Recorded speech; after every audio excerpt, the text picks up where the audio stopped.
So in terms of why, I know I went over this a lot the first time that we did this presentation, but it bears repeating that the business of writing and the art of writing, excuse me, see how good I am, the art of writing and the business of publication are two very separate entities. And you'd be surprised, but a lot of people say, really, really, really, do you know whether or not my book is publishable in the first 3 pages? And the answer is, for me, yes. Do I miss some? Do I make mistakes? Absolutely. There are probably, that I can think of, 10 to 15 authors that queried us in 2010 who went on to sign with other agencies, and probably an additional 10 to 15 that ended up selling. So yes, my opinion is not gold necessarily, but this presentation is really trying to quantify for you writers out there what it is about the business of publication that is objective versus subjective. And the art of writing is where you all are performing your art and creating a story and telling a story and enjoying it. And sometimes the business side looks different than the art side. And there are real solid reasons and real solid examples that I can give you to help move your art into the business if you're interested in being published. And that's sort of my goal. So the quote that I used the first time around is, as an agent, I offer representation when I fall in love with a book. Usually I know this within the first 3 pages of a manuscript. That is absolutely 100% true for me. In 2010, the Nelson Literary Agency reviewed 36,000 queries. From those 36,000 queries, we requested 839 sample pages, which is those first pages that I've been critiquing for all of you in the past month. From those 839 first pages, Nelson Literary Agency requested 98 full manuscripts that we read. And from those 98 full manuscripts, we signed 9 new clients.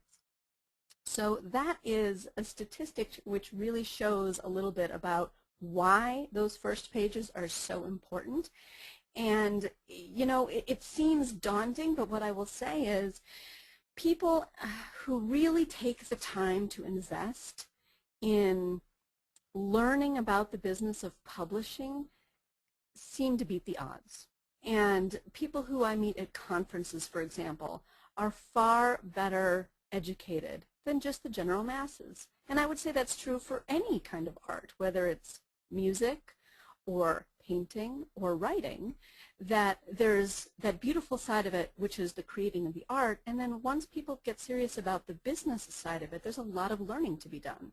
And what you're doing by participating in webinars is really benefiting those of you who are interested in the business. What I went on to say in the webinar earlier was a debut author success story from 2010. And I will say that in the past month, Miranda Keneally's career is just taking off. Her book Score is set to release in, I think, December of 2011 from Sourcebooks Fire. And this was just simply a woman who came to us through the slush pile. She is very savvy on the business of publishing. And for those of you who are interested in continuing your learning, I would encourage you to follow Miranda on her blog or at her website or on Twitter. She's at mirandakeneally.com, and you can also find her link through our website, which is nelsonagency.com. But in 2010, just to reiterate, we did sell her debut novel Score, about an NFL football player's 17-year-old daughter who's striving to become the first woman to play quarterback in college while being stuck in a love triangle with 2 teammates. And this book is getting tons of press right now, and it's getting a lot of buzz.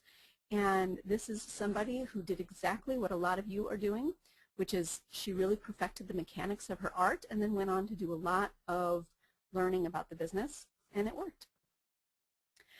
The next thing to understand about the business of publishing is this concept of formula.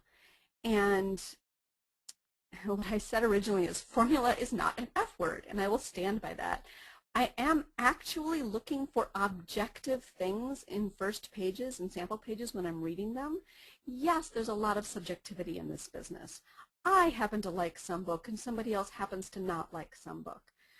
I know editors who like this kind of narrative voice and other editors who don't prefer that kind of narrative voice. Yes, there is some subjectivity, but this class is specifically about what's objective in the business of publishing.